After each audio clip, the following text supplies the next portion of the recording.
Bismillahirrahmanirrahim. Assalamualaikum warahmatullahi wabarakatuh. Alhamdulillahirabbil alamin. Wassalatu wassalamu ala sayyidil anbiya'i wal mursalin sayyidina wa maulana Muhammadin wa ala alihi wa sahbihi wasallim. Amma ba'd. Pemirsa NO Damai Channel TV dan Republik Kopi Channel TV yang dimuliakan oleh Allah Subhanahu wa taala, terutama yang Republik Kopi yang bagian Kediri, adalah Abdullah bin Mas'ud, seorang sahabat Nabi yang terhitung apabila masuk Islam itu pada peringkat yang ke-6 setelah Rasulullah Muhammad sallallahu alaihi wasallam berdakwah. Dia terkenal dengan sahabat Nabi yang sangat dekat dengan Nabi. Bahkan dalam kebutuhan sehari-harinya, Abdullah bin Mas'ud adalah seseorang yang menyediakan kebutuhan Nabi. Baik itu berkaitan dengan pakaian, baik itu berkaitan dengan mau Rasulullah mandi ataupun kegiatan-kegiatan yang lain. Bahkan Abdullah bin Mas'ud seringkali membangunkan Rasulullah untuk sholat ketika Rasulullah dalam keadaan tertidur. Abdullah bin Mas'ud seorang sahabat Nabi yang dikenal yang paling kecil di antara sahabat-sahabat yang lain.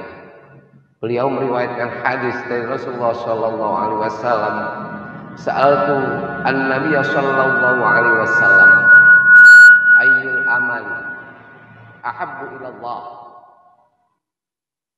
Qala as-salatu ala waqtiha. Thumma ayyul? Qala birrul walidain. Thumma ayyul? Qala al-jihadu fisabilillah. Hadis ini diriwayatkan oleh Imam Al-Bukhari dalam kitab Sahih Bukhari-nya.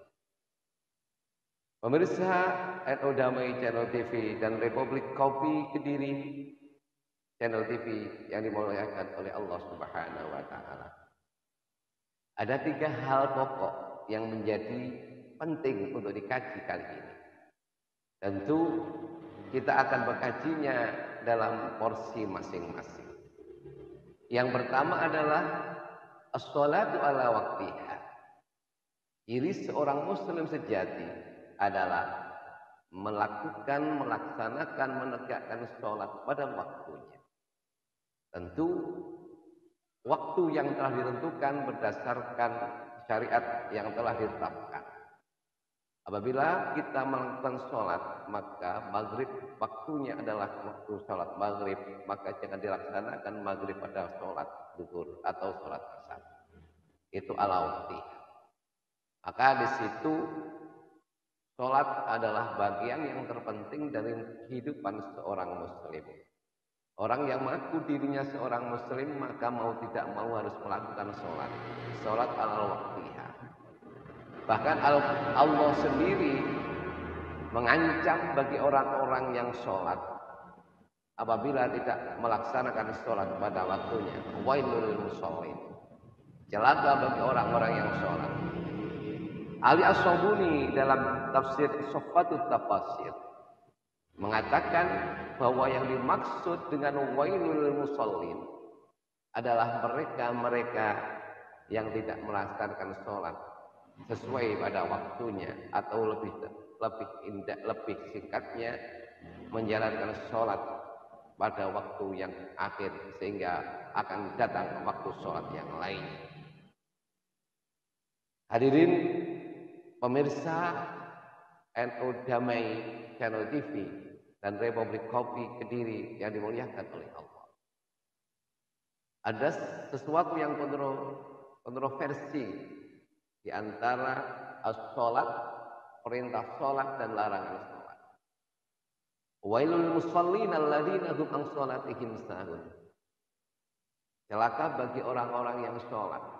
Sebagian mufassir mengatakan bahwa kata an sholatihim bukanlah tertuju kepada orang-orang mukmin, akan tapi tertuju kepada orang-orang munafik.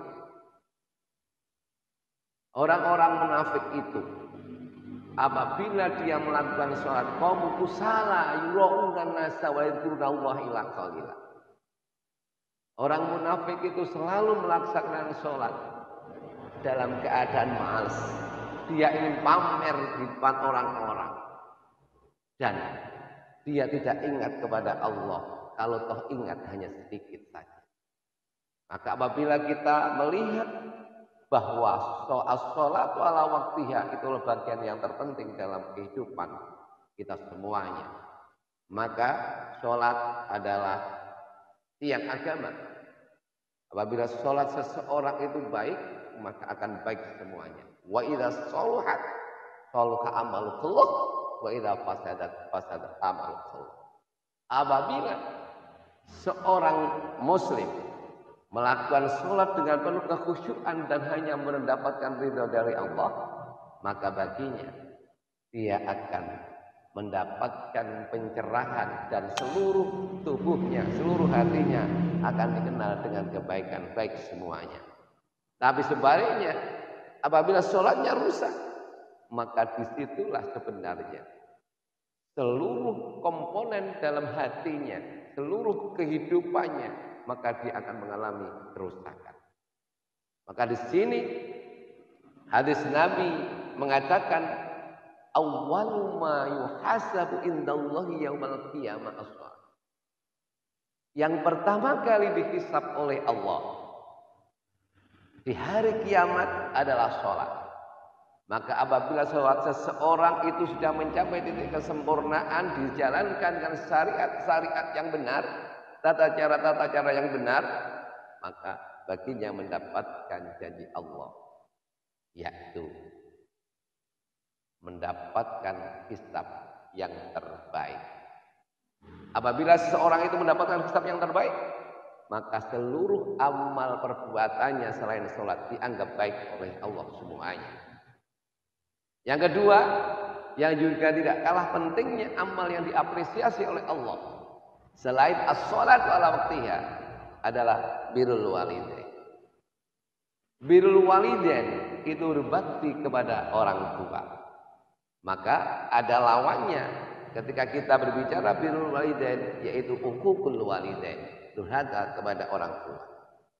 Dalam kitab Durratun Nasihin disebutkan secara khusus yang terdapat pada bagian yang ke-13, majelis yang ke-13 yang diberi judul dengan Fadilah Birrul Walidain. Fadilatu Birrul Walidain, keutamaan berbakti kepada kedua orang tua. Al-Quran dalam firman-Nya mengatakan wa abudullaha wa tusyriku bi syai'an wa bil walidain ihsana. Menyembahlah kamu sekali kepada Allah dan jangan sekali-kali kamu menyekutukan Allah, dan berbuat baiklah kepada kedua orang tua. Tentu sekarang kita melihat bahwa interaksi antara orang tua dan anak sekarang kelihatannya sudah tidak seperti masa-masa klasik atau masa-masa Rasulullah. Anak dialog dengan orang tua sekarang sudah tidak menggunakan bahasa-bahasa sopan, bahasa-bahasa yang telah ditetapkan sebagai bahasa sopan santun, akan tapi bahasa teman dan pertemanan.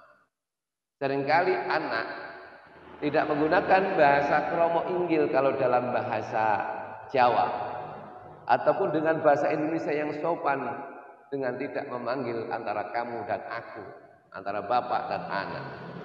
Ini, apakah ini kesalahan? Salah satu sisi adalah kesalahan, tapi untuk mengakrabkan anak ternyata butuh pendekatan. Tapi bagaimanapun juga, ketika orang tua mengikrarkan dirinya sebagai teman anak, maka etika tetap harus dijaga, bahwa anak terhadap orang tua adalah memiliki aturan-aturan. Bahkan dalam kitab Durratun Nasihin disebutkan, ketika anak berjalan dengan orang tua, maka anak tidak boleh berjalan bersandingan dengan orang tua, harus berada di belakang. Berbakti kepada orang tua adalah bagian terpenting dalam kehidupan kita semuanya. tanpa kedua orang tua, maka kita tidak mendapatkan apa-apa. Ridallah fi ridal walidain wa sukhtullah fi sukhtil walidain. Ridho Allah tergantung kepada ridho kedua orang tua, dan murka Allah tergantung murka kedua orang tua. Maka disinilah penting seorang anak memperhatikan posisinya sebagai seorang anak. Demikian juga seorang tua. Orang tua harus memikirkan posisinya sebagai orang tua. Kalau itu sudah diperhatikan keduanya, maka jalinan harmonis antara anak dan orang tua akan terlihat. Ada ayat Al-Quran, wala taqul lahum uffin. Janganlah kamu berkata kepada kedua orang tua. Artinya apa?